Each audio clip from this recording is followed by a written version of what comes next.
Hello everybody, welcome back to another video. Sorry for a bit of a hiatus, but today we are going to be completely grading the recent 49ers free agency.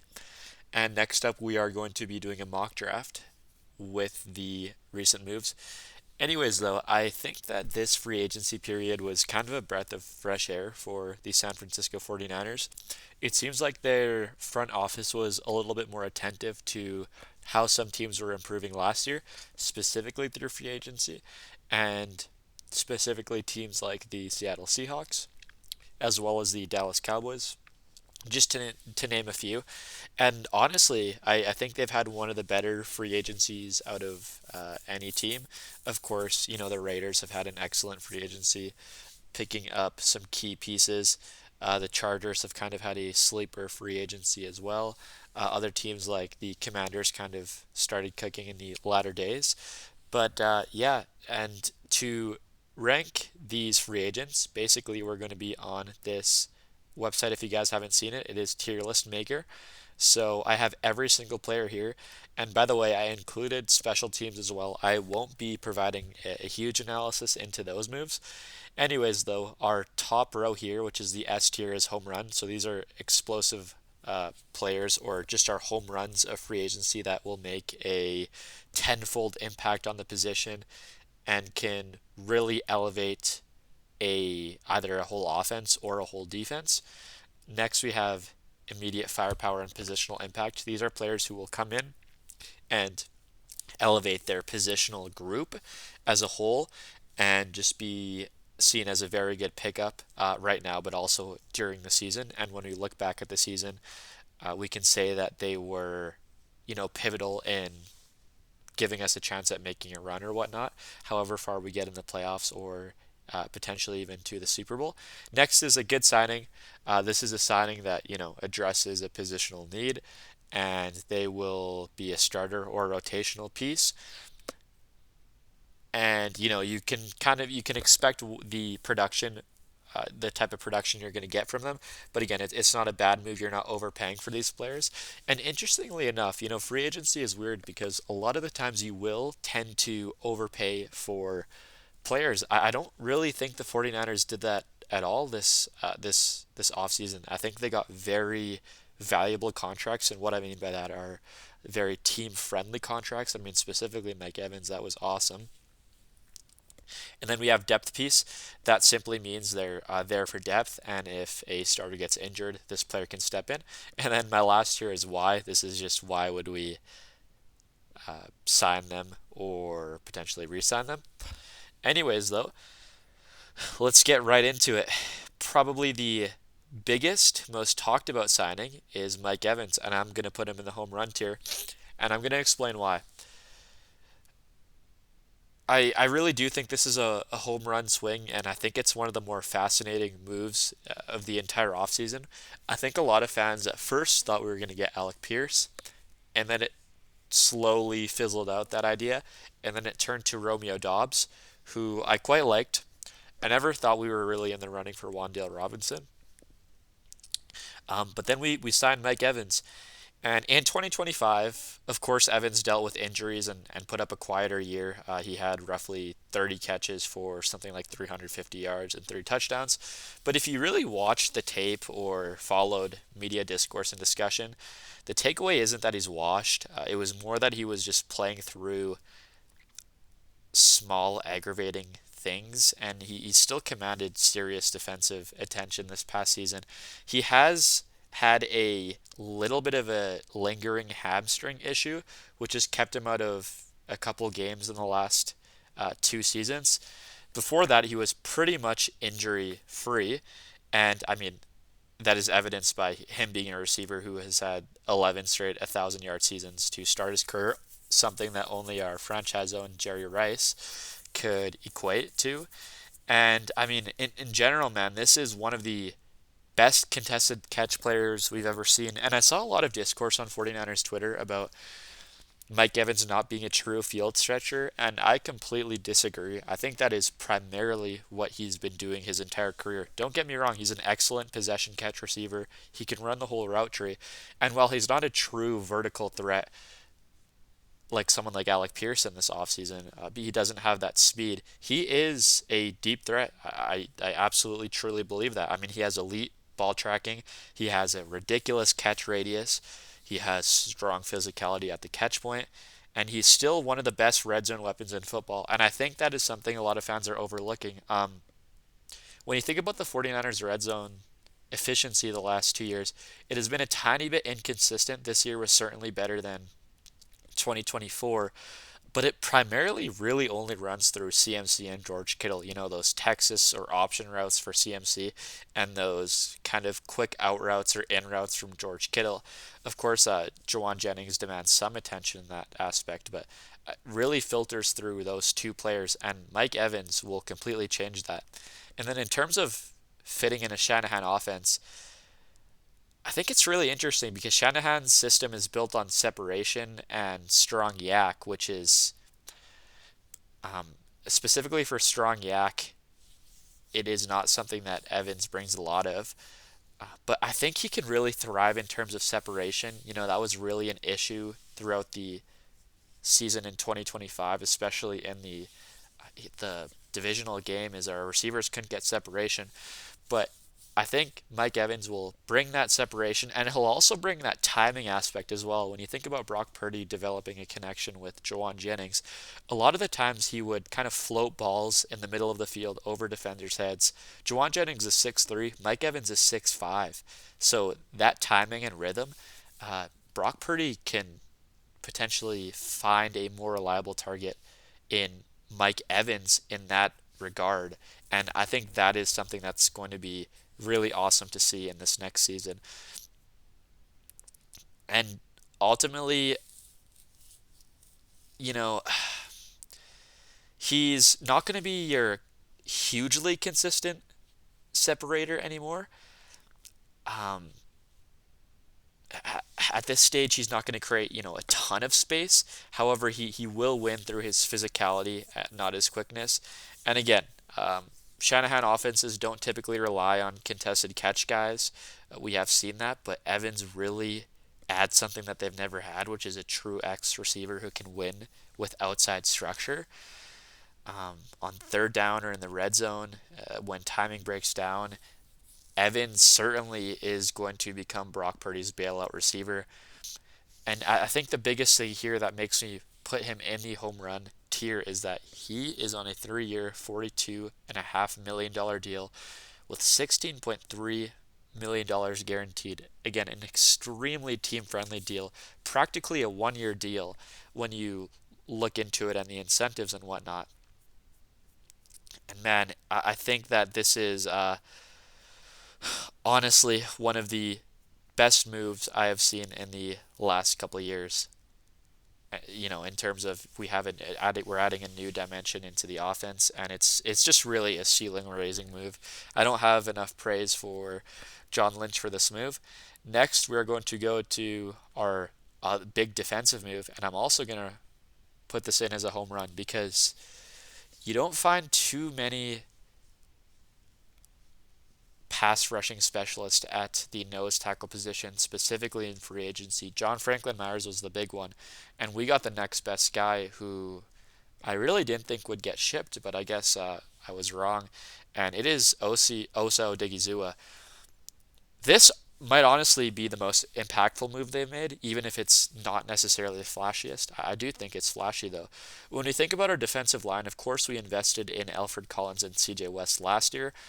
I don't think either of them are particularly good at pass rushing the quarterback. I think I've noted that in my past videos. Although CJ West brings a bit more in pass rushing, I think Alfred Collins is a better run defender. And in 2025, Odighizuwa had 52 pressures and 23 quarterback hits. That is an unreal number. He was in the top percentile, basically, or top quartile for defensive tackles. And if you followed Cowboys coverage, which I just follow an array of accounts on Twitter, or just league-wide analytics, he was consistently being talked about as one of the most, underrated interior pass rushers. And you really do see it. I mean, he is a wrecking ball. He has a very quick first step, and he has some awesome swim moves as well that he implements into his game that I did see on tape. I think the big thing about Osa also is his consistency. If you look at his games played, he wins early on reps, he collapses the pocket, and he doesn't disappear. And also, he has not missed a game in the last however many years. PFF states that he has had every start over the last couple of years. He's only 27 years old. I guess the one weakness is he's not going to be a completely dominant run anchor. You're not going to get a space eater. He's not a huge defensive tackle. He's not one of those bigger guys that we kind of see more often in the league now, but he's more of a disruptor than a plug. Ultimately, though, this guy is a three down player. I think that he is going to be a three down player, and CJ West and Alfred Collins can come on when needed. And ultimately, I think this is the perfect match, the perfect marriage, this 49ers defense and Raheem Morris. Ideally, we're going to draft an edge around him. And really quickly, I just wanted to state this. With some of the wide receiver moves we've made, most importantly, Christian Kirk as the third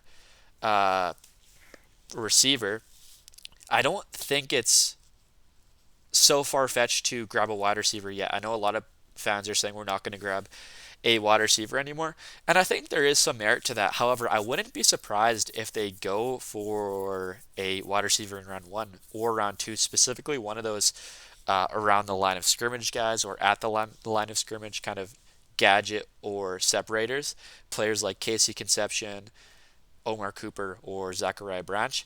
However, in terms of the defensive line and in terms of the edge position, when I look at all of the player profiles at edge, they really have to draft an edge in the first 2 rounds because there is a stark drop off after the second round.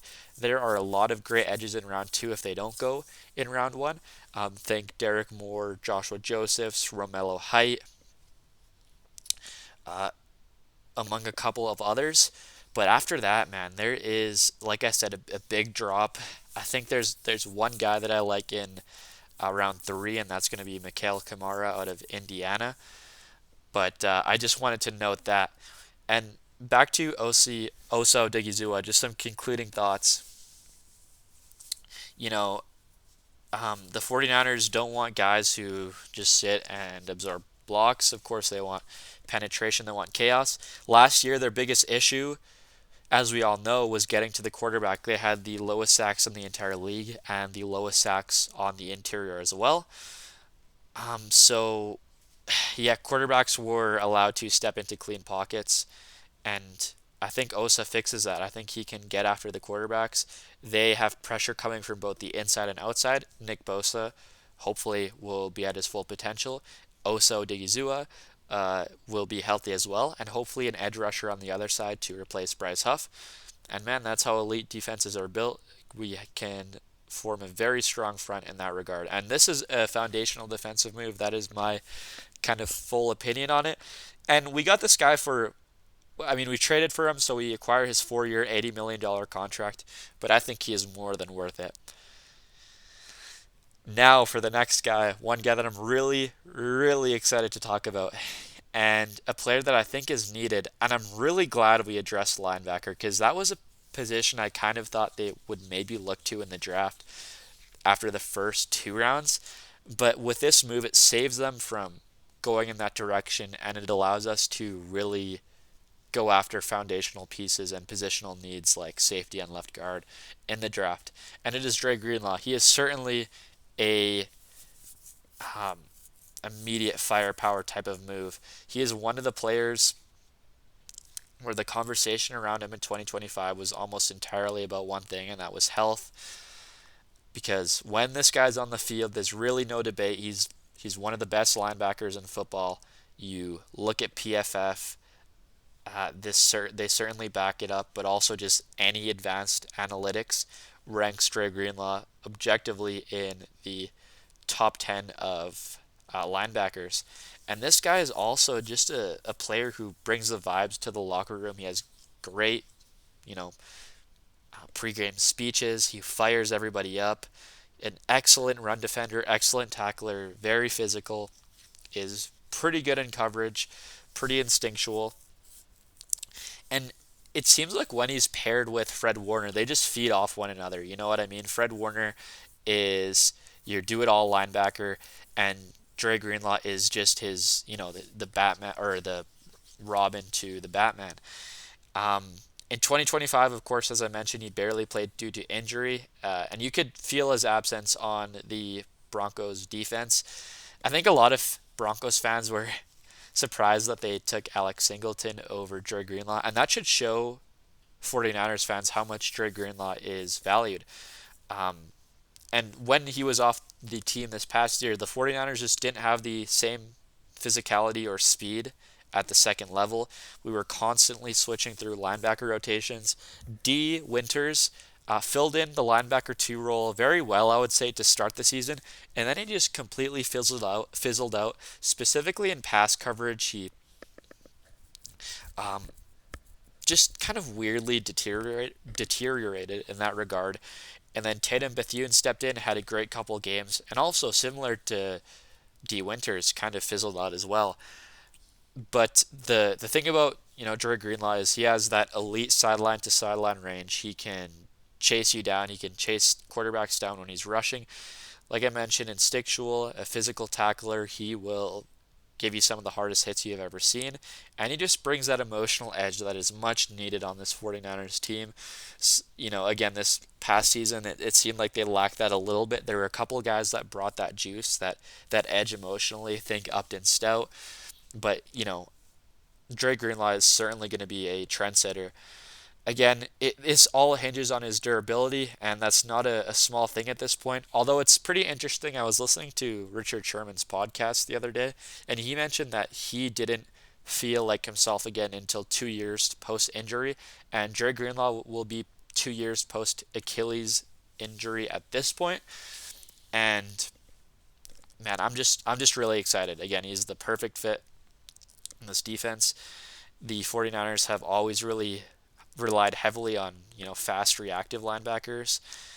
Warner, this gives Warner the ability to play freer because Greenlaw can attack downhill. And yeah, they're one of the best pairings, actually the best pairing in the league. I'm going to go ahead and say that. They are the best linebacker duo in the league. I will say by far now, with Roquan Smith regressing a little bit in the league.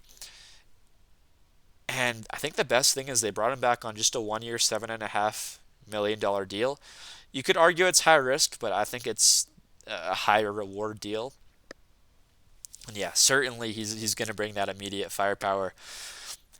The next guy on our list is one of the most recent acquisitions, and I think some fans might be surprised to see me put him here. But I think Christian Kirk is going to provide immediate firepower. Not so much immediate firepower, but he's going to greatly improve his positional group as a wide receiver. I think he is going to be an excellent wide receiver 3. Maybe I am higher on him than consensus, but I think Christian Kirk is one of the more under the radar moves in this free agency period. And when you look at his numbers last year, they're not great. In 2025, he had 28 catches for 239 yards, which isn't great. But if you followed his career the last couple of years, I mean, this guy was at one point a wide receiver 1 for the Jaguars, and you could argue that he was a wide receiver 1 for the Cardinals as well at one point. I think the great thing about him is he's really good in the slot, but he can also stretch the field. I think he has underrated speed. And then also, a lot of people mention that he's washed, but, not too long ago, he put up a 150-yard playoff game with a touchdown against a pretty good Steelers defense as well. So I think ultimately the narrative around him isn't that he's bad, but it's that he is a bit inconsistent nowadays. I would also argue that he's underutilized. I think he could have had a bigger role in that Texans offense. And when you look at this guy's strengths, again, he has that really good short area quickness. So think drag routes, really quick in breakers, even option routes. I saw some clips, some tape on him where he was lined up in a double backfield look. And I think if Shanahan was able to implement that with Christian Kirk, have Christian McCaffrey lined up on one side and Christian McCaffrey lined up on the other side, and you could kind of run them in option routes or Texas routes, that would be very menacing and imposing for other teams. Again, he's a very good route runner, does a lot of his work from the slot, and he can win early in his routes. I think the downside to him is he's never really been a physical receiver, and he's not a contested catch guy. He can make contested catches, but that's not, his strong point. He is 5'11", and he doesn't create too much after contact. He's not going to be your yak guy. Again, the Shanahan system is built on timing, spacing, and separation, which was at an all-time low, I would say, last year. And I think Kirk, that is exactly the environment that he would thrive in. He's just going to be your typical classic chain mover, someone who can keep drives alive and who can punish zone coverage. Again, this guy isn't being brought in as a wide receiver 1. He's not even being brought in as a wide receiver 2. He is being brought in as a wide receiver 3. And I think he is probably the best wide receiver 3 in the league at this point, or at least a very high-end wide receiver 3. You could even make the argument that this guy's a very solid wide receiver 2. Following this guy's career, I wouldn't hesitate to say that. I think there is some merit to that. Again, with Evans stretching the outside, Kirk gets the easier matches inside. And, man, I think this receiver core is really good. I think Ricky Pearsall, as I mentioned, is honestly a very good route runner. I said elite in one of my other videos. I'm not going to go that far, but I'm going to say Ricky Pearsall is a very good route runner. And the good thing about this Christian Kirk deal is that they signed him to a 1-year, $6 million deal. And what all these 1-year deals are, what these deals are telling me is that the 49ers are all in on this season and that they are in it to win. They are in it to compete for the division. I think you could make the argument that the top 3 teams going into next season are the Rams, the Seahawks, and the 49ers. And this just gives them the ability to draft the best player available in this upcoming NFL draft, which is a position they haven't been in for a little bit. But yeah, man, I'm super excited for Christian Kirk as the slot guy, in all honesty. Next is I'm going to quickly go over some of the special teams players. Eddie Pinheiro. Some of you guys are wondering why the hell I'm putting a kicker in home run. It's just because not too long ago, we were on the edge of our seats awaiting a Jake Moody kick. Oh man, it was hell watching Jake Moody kick from anything over like 35 yards, in all honesty. Eddie Pinheiro was always an accurate kicker, but this year he also was a rangy kicker as well. He hit multiple 60-yarders. I think he hit 1 or 2 game winners. Man, very awesome signing. Yeah, I think he just brings. We're finally comfortable with a kicker at this position, and in that I'm grateful. Next player is Nate Hobbs, kind of a sleeper signing. I think this is a signing that we're going to talk about more in, December. I feel like he's going to kind of make an impact down the road. And Nate Hobbs is one of those players where the 2025 discussion about him was really split and kind of more or less negative. On one hand, he's a physical, aggressive nickel slot cornerback who fits a certain identity, but he did struggle in coverage and didn't really produce a lot of turnovers, hasn't really produced a lot of turnovers over his last couple years in the league. But this is someone who has, potential. He made his all-rookie team. Again, he can play on the outside, but he struggles a little bit, so you would keep him on the inside. I think his role on this team would be a nickelback. And of course, we have our nickel in Upton Stout, but there's competition only breeds excellence. Iron sharpens iron. So I think this is a very solid move. Also, of course, the 49ers play a 4-2-5, a nickel package, but in obvious passing down situations when they go into dime, Nate Hobbs can be our fourth corner, and I think that's hell of a lot. That's a hell of a lot better than having Daryl Luter out there. Chase Lucas actually wasn't that bad. However, I would prefer Nate Hobbs. Again, it was a quieter year this past year for him, around 27 tackles, and he didn't really have any impact plays, as well as he had some issues in coverage. He was right at the middle of the pack, 60th out of 120 corners in coverage. But he is a really strong tackler at the line of scrimmage, and he is a bit versatile, like I mentioned, in that he could play both inside and out, even though he struggles on the outside. But yeah, this guy is going to be a run stopping specialist as well, and I think this is kind of a scheme fit move. I think that's what it boils down to. The 49ers have always valued physical cornerbacks who can tackle and play downhill, and Hobbs fits that mold. I think there has been a little bit of tackling inconsistency the last couple of years, specifically in our secondary. I think Jair Brown is not a good tackler. I think Malik Mustafa is a okay tackler. He's more of a highlight guy who gets those big hits. Lenore has even struggled as a tackler in these last couple of years. Again, Hobbs isn't going to be asked to be a corner one. He's just best as a nickel or a rotational piece, as I mentioned on those dime packages. However, if an injury does occur, I think he can step in. And I don't hate the signing at all. What again? Another 1 year, $4 million deal. Low risk. I'm not going to say high upside. I'm going to say situational upside. And for the first move of the offensive line that we're going to be talking about, it is going to be Vidarian Lowe. And I'm going to rank it as a good signing. He's one of those moves that, isn't going to get talked about a lot, but I think it does matter.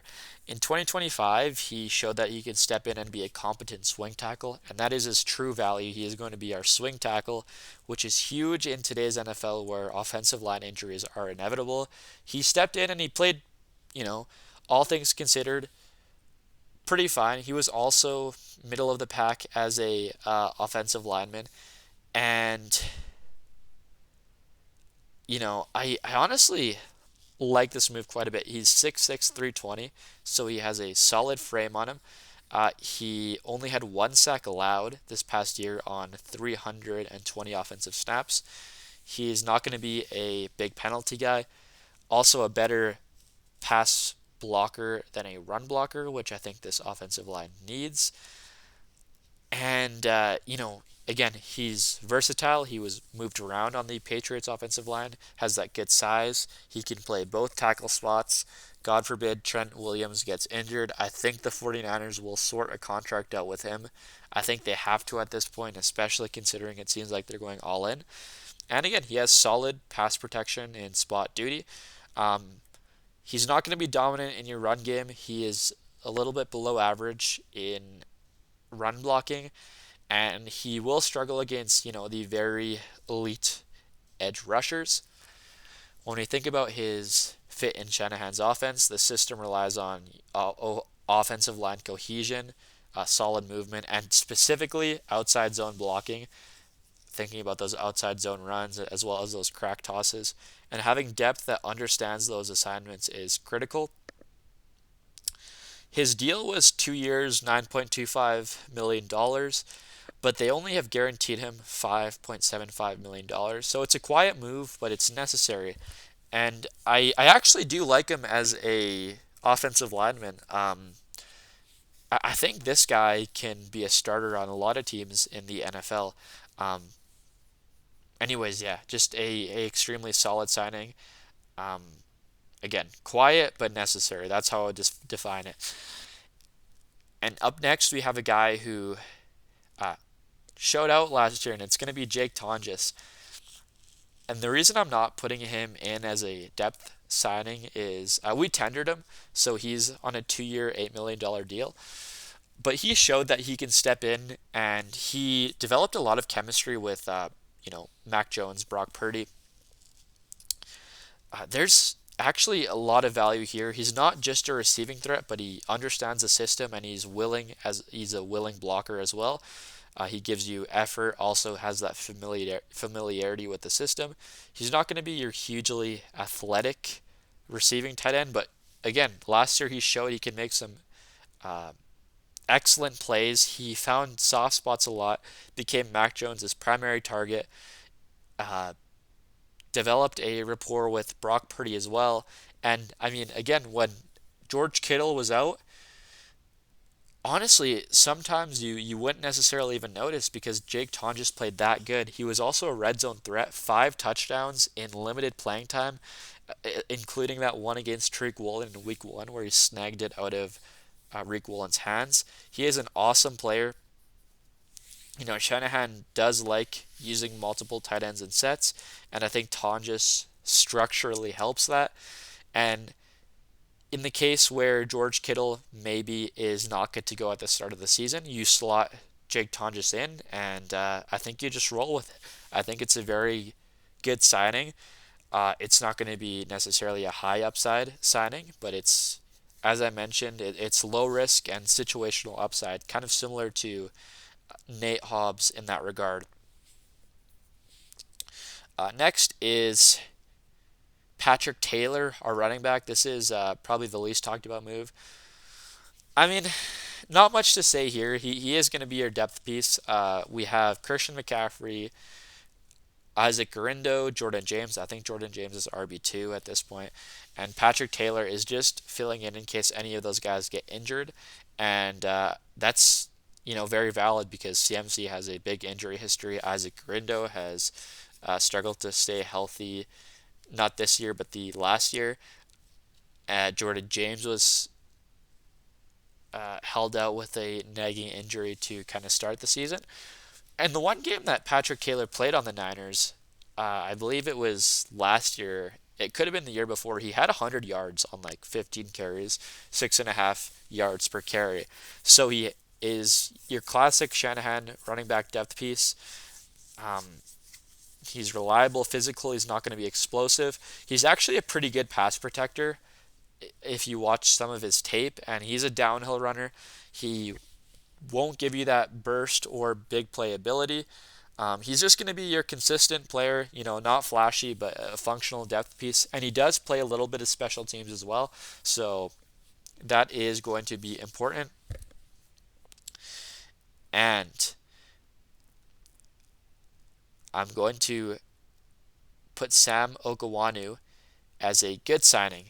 Um, he's an interesting player because he's still a developmental player. He hasn't played football that long, but when you think about last year and our struggling defensive line, he ranked top 3 in sacks on the team, gave us 3.5. He has raw athletic traits, and he does have to refine his technique. He won't necessarily give you immediate impact, but again, this is a very, um, team-friendly move. We tendered him at $3.5 million for 1 year, so I really do like the deal here.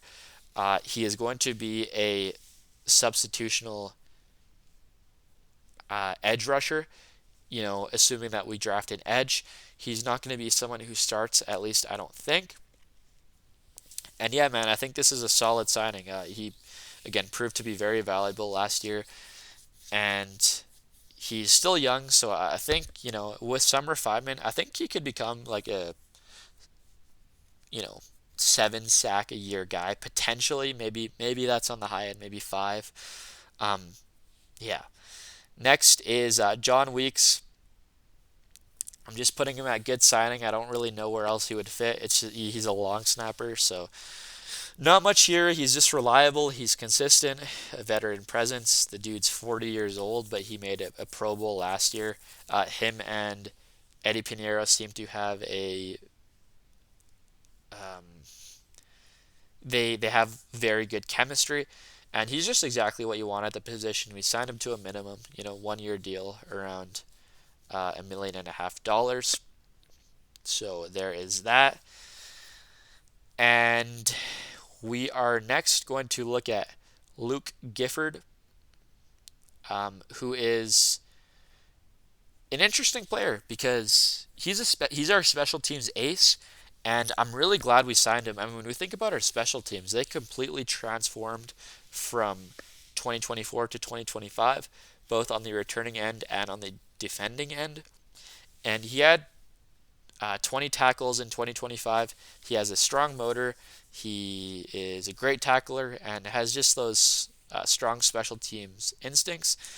Of course, he has a limited defensive upside. He's really not going to play it down at linebacker. I mean, maybe a couple on some substitutional dime packages or nickel packages, sorry. But he's a elite special teams contributor. We signed him to 2 years, $5.3 million, which is kind of interesting. It seems like a little bit high, but for a special teams ace who made the Pro Bowl and who has shown to be competent, I am completely happy paying that price. And um, you could make the argument for good signing as well. I just put him at depth piece because he's not going to be a functional starter for us, but will be a phenomenal special teams player. Next, we have Garrett Wallow, who I'm also going to put at depth. Actually, I'm going to put Luke Gifford. Oh, sorry, my mouse is acting up. Luke Gifford as a good signing. And as a depth piece, we're looking at Garrett Wallow.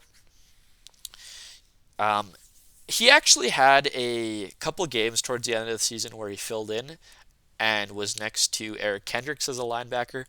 They had a really good game in the Eagles game. But ultimately, Garrett Wallow is going to be depth on this team. That is pretty much it, with the signing of Dre Greenlaw and with us already having D. Winters and Tatum Bethune.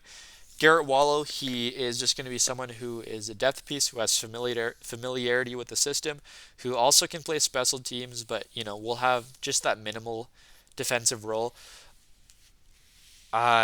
You look at some of his PFF stats, and he actually ranks out as one of the lowest linebackers in the entire league. So that is why I'm fine with him being a depth signing. If we need him to play, he can. He's not a particularly good pass coverage guy, and not particularly good against the run as well, although he does wrap up pretty well. You can see that on special teams. And yeah, I think ultimately he's a depth piece. Corliss Waitman is our punter that we picked up, and I guess I can't consider him a depth piece, so he will go in the upper category. He is technically an improvement over Mitch Wisnowski. He has a higher punting average, a higher rate of pinning opponents inside the 20. He doesn't have a super strong leg, but he is more of an accurate kicker. If the one downside to him is he is in the bottom half of the league in punting EPA, which controls for situationing and coaching decisions.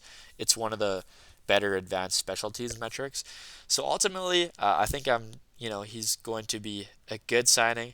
And we finish off the video with Brett Toth, who is, I think, the lesser of the two talented offensive linemen in Vidarian, Lowe, and him.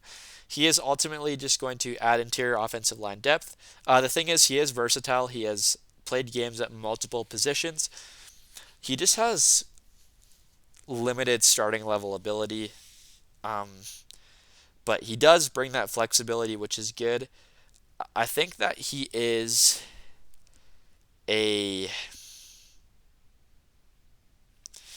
I think he's instinctual. I did see some tape on him, and he has a good base. He has a wide base. He has clean feet and pretty good pad level.